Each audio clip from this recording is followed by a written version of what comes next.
Hello friends, welcome to photon academy. यहाँ पर हम आज बात करने वाले हैं कॉम्प्लेक्स एनालिसिस के बारे में। ओके, तो before going to the complex analytic function, let me introduce complex function. यहाँ पर z जो है वो एक कॉम्प्लेक्स एनालिटिक फंक्शन है। ओके, तो z is equal to x plus i y, जहाँ पर x है वो रियल पार्ट है और जो y है वो इमेजिनरी पार्ट है। तो हम बेसिकली z को कॉम्प्लेक्स फंक्शन कह सकते हैं। ओके, कॉम्प्लेक्स नंबर कह सकते हैं क्योंकि z is equal to x plus i y. Okay, अगर इसका कॉम्प्लेक्स कॉन्जुगेट लिया जाए तो z बार उसे कहेंगे, उसके मुताबिक x माइनस आई वाई उसका कॉम्प्लेक्स कॉन्जुगेट होगा। ओके, तो हमें कॉम्प्लेक्स फंक्शन की काफ़ी सारी प्रॉपर्टियाँ पता ही है, तो हम उसमें डिटेल में नहीं जाएंगे, डायरेक्ट कॉम्प्लेक्स एनालिटिक फंक्शन के बारे में डिस्कस करते हैं। तो कॉची रीमान की नेसेसरी कंडीशन है, अगर कोई भी फंक्शन दिया गया है वो एनालिटिक है या नहीं, वो हम कैसे फाइंड करें। तो उसके लिए कॉची रीमान के थियरम है।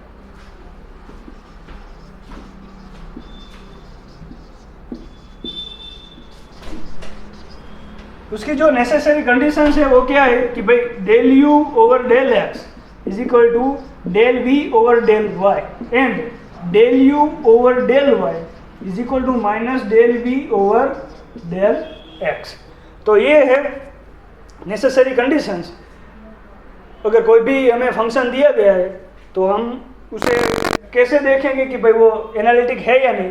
तो इसी इक्वेशंस के जरिए हमें पता चल सकता है कि कोई भी फंक्शन है जो वो एनालिटिक है या नहीं। तो इसे हमेशा याद रखें। तो यहाँ पर जो एफ ऑफ जेड है इज इक्वल टू क्या होगा, u प्लस आई वी, जहाँ पर u है वो रियल पार्ट है और जो v है वो इमेजिनरी पार्ट है। ओके,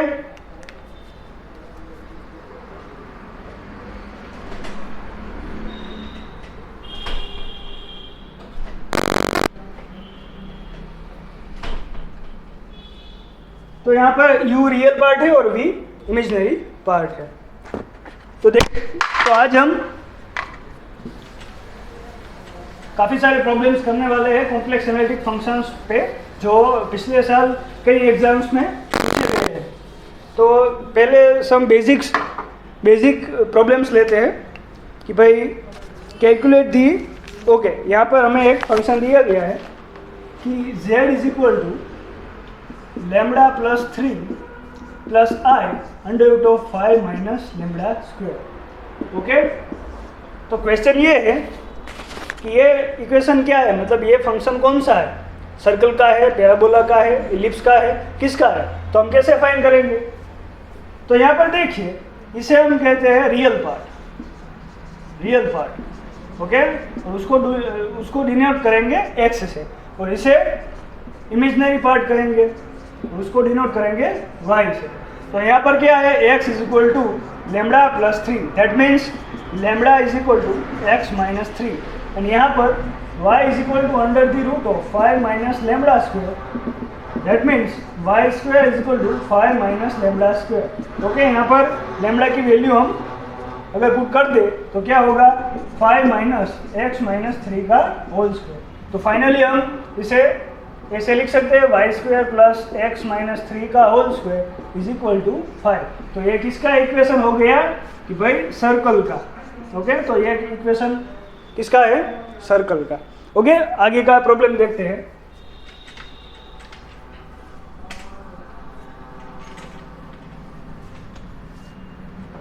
तो another example of complex variable function. So example 2, function of complex variable, calculate the value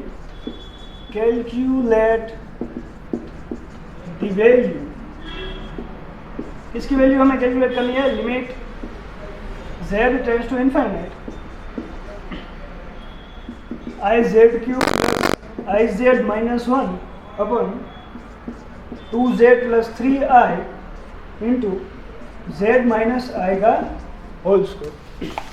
तो इसे हमें सिंप्लीफाई करना है, तो क्या करेंगे, limit z tends to infinite, यहाँ से हम z क्यूब को कॉमन निकालेंगे, तो क्या आएगा i/1 plus i by Z square minus 1 upon Z cube अपन, यहाँ से z कॉमन निकलेगा, यहाँ से भी जेड स्क्वायर कॉमन निकलेगा, तो यहाँ से z कॉमन निकालेंगे तो 2 plus 3i over z into z square 1 minus i upon z का होल स्क्वायर, ये जेड स्क्वायर जेड और जेड क्यूब निकल जाएंगे, और z tends to infinite means यहाँ पे जो 1 अपन जेड स्क्वायर है वो 1 अपन इनफाइनाइट होगा, इसका मतलब 0, ये भी 0, ये भी 0 और ये भी 0, तो क्या बचेगा i/2, तो ये होगा हमारा answer. Okay, moving on to another example which is based on complex analytic function.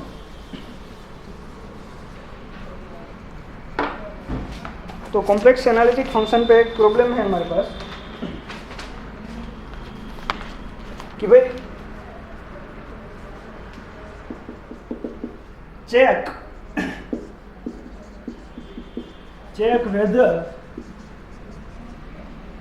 f of z is equal to sin z is analytic or not। तो हमें जो ये फंक्शन दिया गया है ये एनालिटिक है या नहीं, ये हमें देखना है। तो हमारे पास कॉची रीमान की जो कंडीशंस थी वो क्या थी, del u over del x is equal to del b over del y, and del u over del y is equal to minus del v over del x। okay, so first of all we know that z is equal to x plus iy and f of z is equal to sin x plus iy। तो sin a plus b का formula है, जो हमें पता है कि sin a plus b क्या होता है, sin a plus b, तो भाई sin a cos b plus cos a sin b। उसी तरह हमें इसे सिंप्लीफाई करना है, तो क्या आएगा sin x cos i y plus cos x sin i y। Okay, तो हाइपरबोलिक फंक्शन बन जाएगा sin x into cos i y means cos hyperbolic y plus cos x sin i y है। Okay, उसको हम hyperbolic में transform करेंगे तो आएगा क्या आएगा i sin hyperbolic y। Okay, तो ये हमारे पास ओरिजिनल फंक्शन आ चुका है, तो हम इसे एनालिटिक जो कंडीशंस है उसमें डालेंगे और देखेंगे कि क्या होता है। तो ये हमारा हो गया, ये जो पूरी टर्म है ये u हो गई और ये v हो गई। ओके, तो u हमारे पास क्या है, u is equal to sine x cos hyperbolic y। तो इसको x की रिस्पेक्ट में अगर डिफरेंशिएट करेंगे तो साइन x का cos x into cos hyperbolic y। Okay, वैसे ही ये यहाँ पे v है, तो del v over del y अगर हमें लिखना हो v, तो क्या है v हमारे पास cos x sin hyperbolic y।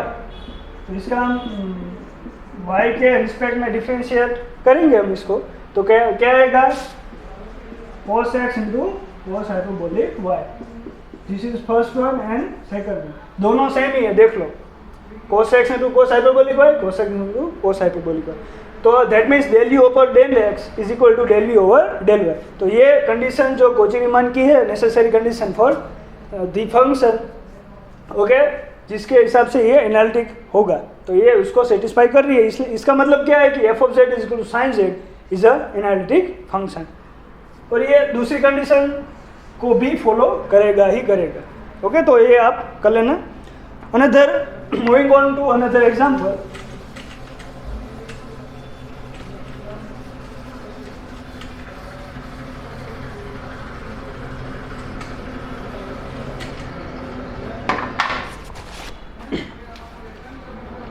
ये एग्जाम्पल जस्ट 2015 में आया था,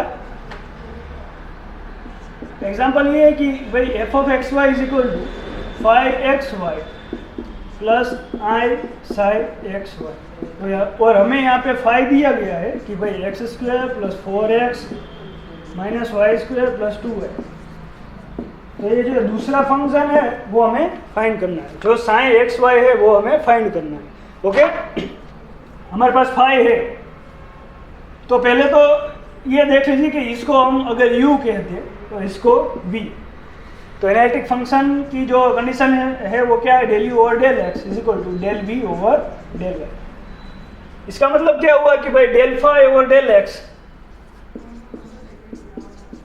is equal to del sine over del y। Okay, तो फाई को हम x के रिस्पेक्ट में डिफरेंशिएट अगर करें तो क्या होगा, del phi over del x is equal to 2x plus 4। That means del phi over del x is equal to del sine over del y। तो हमें क्या मिला, del sine over del y is equal to 2x plus 4। इसको integrate कर दो तो क्या होगा, sine is equal to 2xy plus 4y plus c1। ये इक्वेशन 1 हो गया। वैसे ही del u over del y, that means del phi over del y क्या होगा, फाई का डिफरेंशिएशन y के रिस्पेक्ट में, तो क्या होगा -2y प्लस 2। पर हमें पता है कि del u over del y क्या होता है, minus del v over del x, that means minus del sine over del x। Okay, तो minus del sine over del x is equal to -2y plus 2, -2y plus 2। Okay, तो del sine over del x is equal to 2y minus 2, that means sine is equal to, इसका integration कर दो लोग, क्या होगा 2yx plus minus 2x plus c2। इन दोनों को add कर दो तो हमारा ओरिजिनल फंक्शन आ जाएगा कि भाई 2xy plus 4y plus 2xy minus 2x plus c1 plus c2। इसको अगर सिंप्लीफाई करें तो क्या आएगा, 4y plus 4xy minus 2x plus capital c, c is equal to c1 plus c2। तो आगे हम मैथमेटिकल फिजिक्स के सारे कॉन्सेप्ट करने वाले हैं कॉम्प्लेक्स एनालिसिस पे। ओके, कॉम्प्लेक्स एनालिसिस सारा हम ख़त्म करने वाले हैं, आगे भी वीडियोस आएंगे। होंगे हम और जो कंटूर इंटीग्रेशन है वो काफ़ी IMP टॉपिक है CSI नेट के लिए। ओके, फिर मैट्रिक्स वो सब हम करेंगे, तो stay tune to our YouTube channel. Okay, like share and subscribe photo academy. Okay, thank you.